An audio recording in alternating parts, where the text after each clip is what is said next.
Hi, we're Matt's on Fire and welcome to our channel. If you're new here, we talk about saving, investing, and achieving financial freedom. Today, it's time to be humble. We're going to talk about our financial mistakes and how we fixed them. Hopefully by learning from our mistakes, you'll avoid them. Before we start, please scorch that like button and ignite that notification bell. Subscribe to our channel. Now let's dig in. Mistake number 1.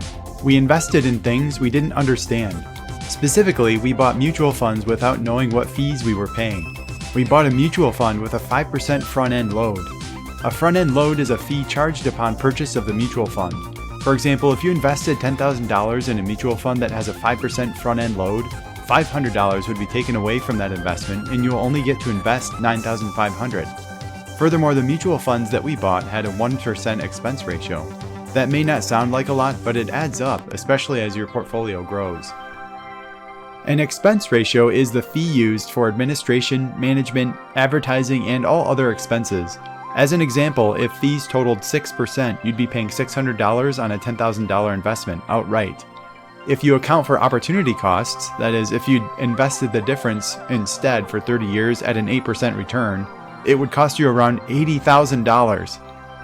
Other fees to look for are back-end load fees, which are paid by investors when selling mutual fund shares and is expressed as a percentage of the value of the fund's shares. Investment management fees or investment advisory fees are charged as a percentage of the total assets managed. Transaction fees are paid each time an order to buy or sell a mutual fund or stock is placed. The key takeaway here is to know what you're investing in and how much you're paying for it. Sometimes that'll mean working through some pretty dense reading material. Stay away from loaded funds. Choose index funds with low expense ratios, anywhere from 0 to 0.2%. Stick with a brokerage firm that doesn't charge transaction fees. And remember, you get to keep exactly what you don't pay for. Mistake number 2. Matt bought a condominium when he didn't have a 20% down payment, so he ended up paying private mortgage insurance or PMI. PMI typically costs between 0.5 to 1% of the entire loan amount on an annual basis. That means you could pay as much as $2,000 a year on a $200,000 loan, assuming a 1% PMI fee. The key takeaway here is to make sure you have at least 20% down payment on your home to avoid paying PMI. Mistake number 3. We relied on an accountant who didn't know what a Backdoor Roth IRA was. As a result, Form 8606 wasn't filed and we ended up paying taxes twice. A Backdoor Roth IRA is a legal way to bypass income limits that normally restrict high earners from contributing to Roth IRAs. For example, in 2020, you cannot directly contribute to a Roth IRA if you're a single filer with a modified adjusted gross income of $139K or more, or if you have a modified adjusted gross income of $206,000 or more for married couples filing jointly. Doing the Backdoor Roth circumvents this.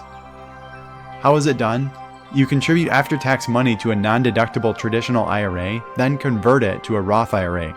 You must file Form 8606 for every year you contribute after-tax amounts to your traditional IRA. Conversions from a traditional IRA must also be reported on Form 8606.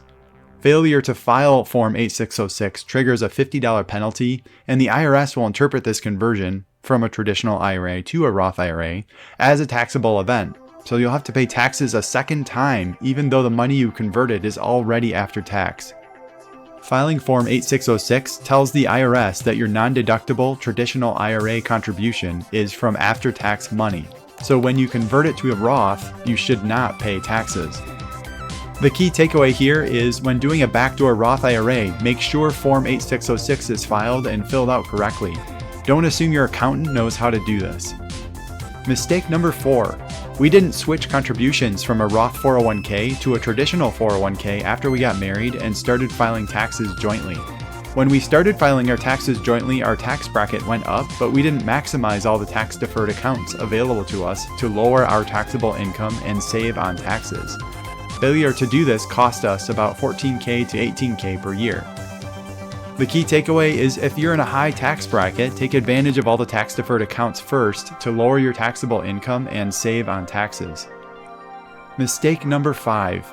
We fretted about the small things.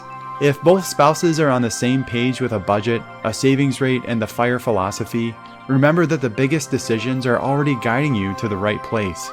There will be smaller disagreements along the way, and it's important to treat each other with respect, even if you aren't always 100% in agreement. A good centering exercise is to have your investor policy statement readily available and reference it when conversations get heated. We've found that helps us come back to a reasonable mind space since we both created that document together. The key takeaway with this is to not sweat the small stuff. Focus on the big picture.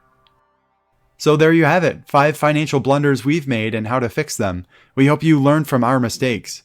Please check out a few articles in the description written by Physician on Fire if you want to learn more about the Backdoor Roth IRA, if you're deciding whether to contribute to a Roth or traditional 401k, and how to align with your partner financially. See you next time on Matt's on Fire.